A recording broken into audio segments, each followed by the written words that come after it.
Hello, Barbara. Thank you so much for joining us as part of Positive Aging Week 2020. For our viewers here today, I wonder if you would just introduce yourself, give a little bit of your background and the services that you're involved in. I'm Barbara Murphy, Head of Older People Services for the South East Community Healthcare, which covers Waterford, Wexford, South Tipperary and Carlow, Kilkenny. So anything about older people comes across my desk, and the Positive Aging Week would be a major part of my role, and I'm very delighted to be able to talk about the nursing home support scheme within the South East Community Healthcare. So can you tell us a little bit then about, we say, the Fair Deal, and how can a person avail a Fair Deal? Okay. Fair Deal is a support of a financial support to older people going into a long-term facility, whether it's public or private. There are two main steps within Fair Deal. Firstly is the financial step, and anybody can fill that out. They can download it off the internet, or they can go into any of the HSE community care offices, and those applications, even the local doctors have the applications in their GP practices. You fill it out. They have to completely fill it and submit it with all the financial documentation that's requested. The second part of it is medical. So the medical part is very important because you actually have to be signed off for Fair Deal. So if I decide I'd love to go into a nursing home, but I'm fit and healthy, I may not reach the criteria for a nursing home. So there is a level of nursing care that you require to provide, for Fair Deal, or the nursing home support system, as we call it, because we have to make sure that there are enough beds to look after the people that really need the care, not because somebody feels lonely at home. And that sounds awful, but it is the way, and that's how we do it. So the medical assessment part of it is if somebody is at home and family are struggling with them caring for them, the public health nurse will complete what we call a common assessment summary form. And this includes if their mobility, whether they have incontinence, how they walk, if they use a stick or a mobile or a wheelchair, whether they can go upstairs or not, and different things like that they cover. And then also we have to do a mental test score just to make sure that somebody, if they have a dementia, an underlying dementia, or they could be fully cognitive, but their mobility is very poor and they get a lower score on their what we call their Bartel. So that will cover them then once that's signed off by a consultant or by a local placement forum. That will achieve them getting through the medical assessment. Financial assessment, having looked at your income and assets, the financial assessment will be worked out for your contribution of care. So you will contribute 80% of your pension, and that goes whether you have a private, public, an English pension and an Irish pension. It's all combined. And then you look at 7.5% of your assets per year. So it's the value of your house and the value of the money that you have. So as a single person, the first 35,000 is cut off, and there's a couple, it's 72,000. Now you have to have an auctioneer to value your house, but I can tell you at the moment, if you tell them it's for Fair Deal, there will be a much lower cost than the cost that you would be normally selling your house. And this is capped after 3 years. It is reviewed after 3 years to see how much you have spent, and your cost may go down at that stage. Unfortunately, if you have land or this isn't capped, it's lifetime. Now they're still looking at this. We have to change the Health Act bill for this to change, but the HSE are working with the Department of Agriculture to look at that, because it is unfair. But just because you are a farmer, you're caught under that for life you have to pay the same amount, and it's usually they're the people that have rich with money but very little cash flow, and there's problems. I suppose one of hospital admissions, often when you're in a hospital, a decision has been made to you have to go long-term care, and people delay in giving the fair deal up. And I just want to point out to people that an acute hospital, whether you have a medical card or not, can actually charge you €1,300 a week. And they will do it if you don't cooperate with them, because now it's about people on trolleys, so they want to keep the beds flowing. So it's a big thing for people to regard, and that their relatives know this, that it's not about when the decision is made that you need to cooperate, that you have 15 days to get your application in and to get things sorted. I suppose one of the big things with fair deal is that the person themselves must make the decision for fair deal.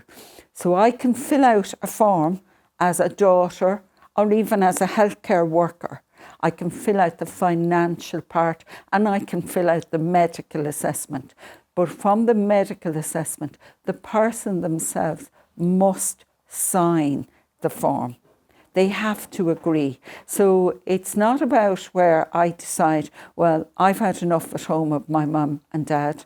They may have a little bit of dementia. They have to agree. And even from a dementia patient, there is always a moment of time where they know whether they can go into a nursing home or not. We all think, because we have a cognitive impairment, that we don't know what's going on. But we learn in healthcare that there is always an opportunity of time. If you repeat it long enough to somebody, it will go in, and then they will make a decision whether they can go home or not. Now, often we have people within an acute hospital where they decide, the family may decide to put in an application, and maybe a consultant will say, yes, I agree with this, but let's give us a trial at home. And once you get your fair deal funding, we actually hold that for 6 months until then. Our recommendation would be for older people to look at getting enduring powers of attorney for their next of kin, where the people can make decisions for them medically and financially, so that you've one person deciding, because often in families it's the finances that causes the issue, where somebody might struggle at home and really need 24-hour care, but some member of family feel they don't want that person spending their money. So by going for enduring power of attorney, it is well worth it. Now, it does cost money, because you have to have a solicitor and you have to go to court. It's the cost of €2,000. But they reckon before you get to the later stages of your life that it's better to make that enduring power of attorney, so you always have somebody. Because nowadays with the decision-making act, that a next of kin can't make any decisions for you. We all think, it's great, I'm mum's next to kin. And I suppose personally, I look at that myself, often think, I can make the decisions for my mother. And I have an elderly mother myself, but I can't. Now, my mother isn't cognitively impaired, so she makes her own decisions. But because I made her go for an enduring power of attorney. So if she loses her ability to make decisions, I can make them. But it is the case where nobody can make a decision. A next of kin can't make a decision. It means nothing, because an older person can actually decide their next door neighbour can be their next of kin now. So it is very different. So I suppose people want to know then what happens, when they go into a nursing home, and how do they pay? So what happens is the financial contribution is sent to them by letter, and you have to agree for the financial contribution. And that is what you pay the nursing home, and the HSE pay the rest. So usually the HSE would have contracted beds in nursing homes, and they're usually paid anything from 890 over €1,000 per week for a bed. So if my contribution is €300 per week, I pay €300, and then the HSE pays the rest.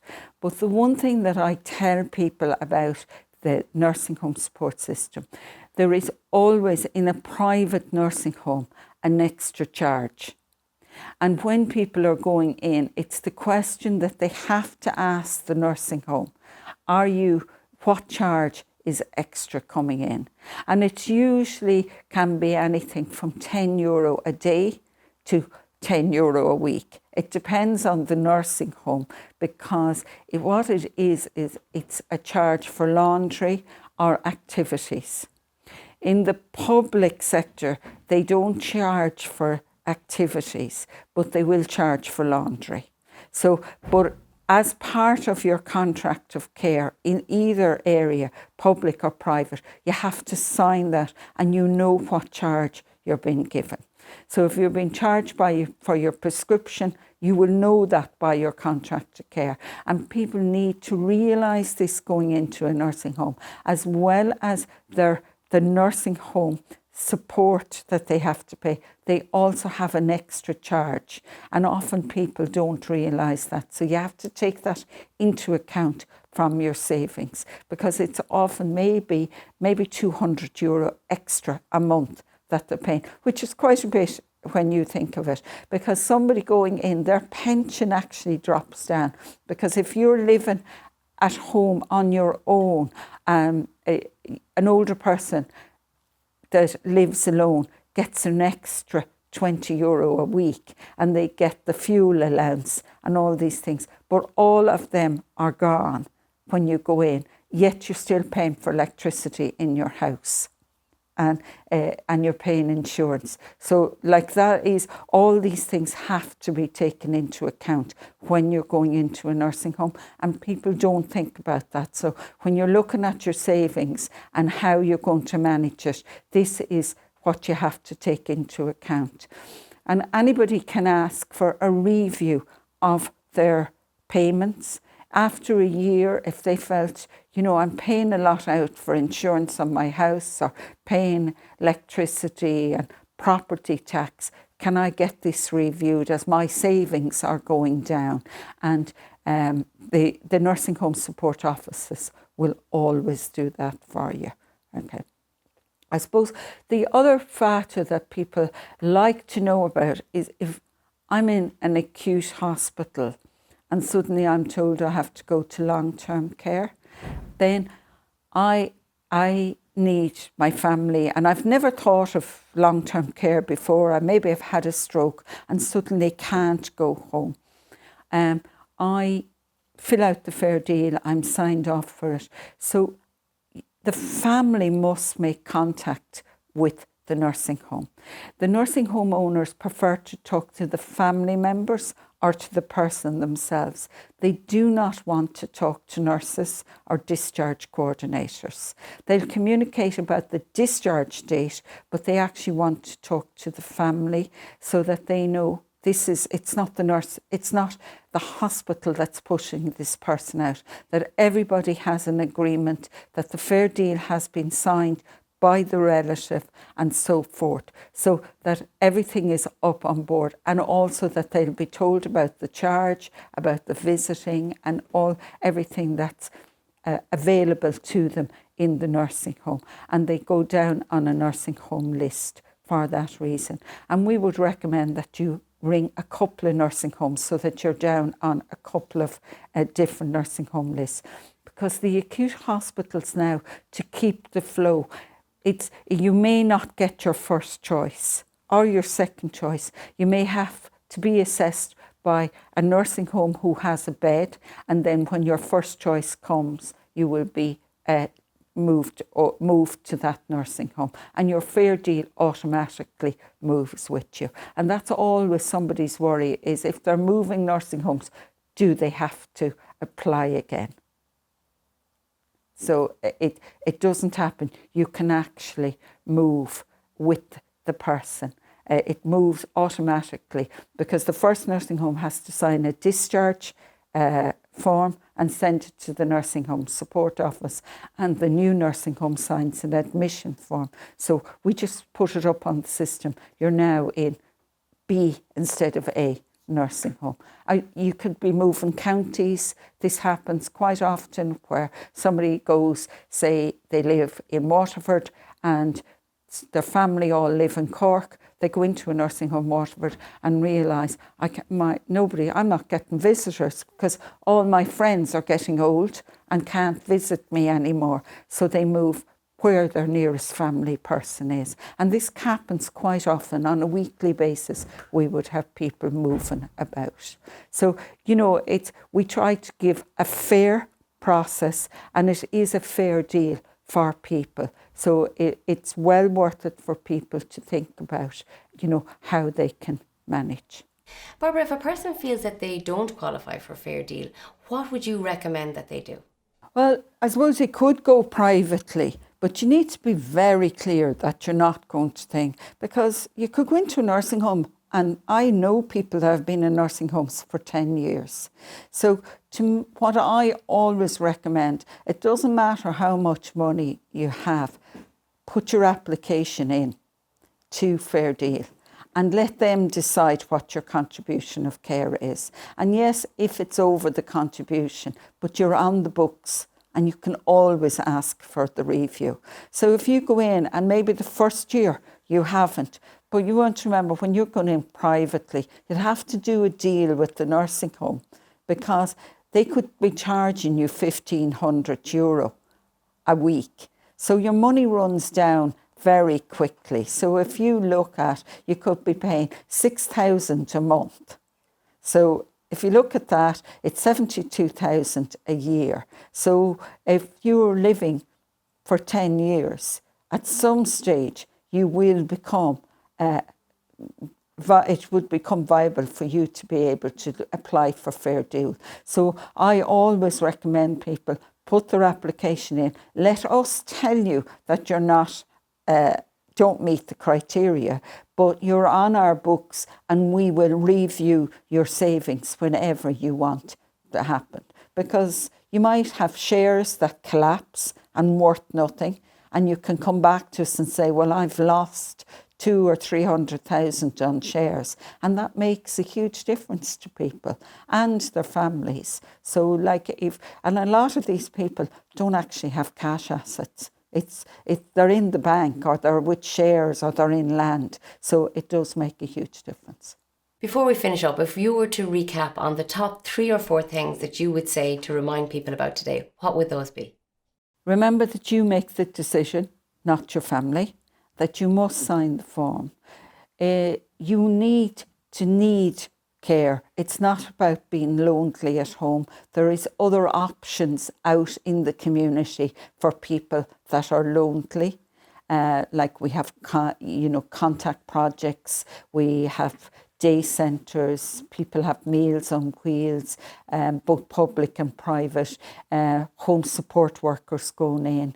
So, all those options, you want to remember those. And I suppose the biggest one is to make sure that you give everything in the financial assessment so that you're covered and that they're not coming back, and that if you tell a lie on it, that actually when the probate is done at the end of time, you actually can be found out. So it's one of the biggest factors. Tell the truth on it in the beginning and you will get through the system much quicker. But make sure you get your choice of nursing home and that you're making the choice, not your family. I suppose I'd like to give a thought for the future.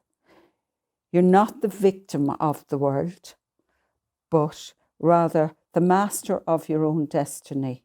If your choices and your decisions that determine your destiny, and this was said by Ray T. Bennett. Thank you very much, Barbara. It's been very informative.